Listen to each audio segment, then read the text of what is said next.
தெச்சானே இன்னும் வேணும், இன்னும் வேணும்.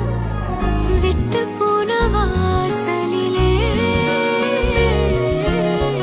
வாழ்க்கை தீர காத்திருக்க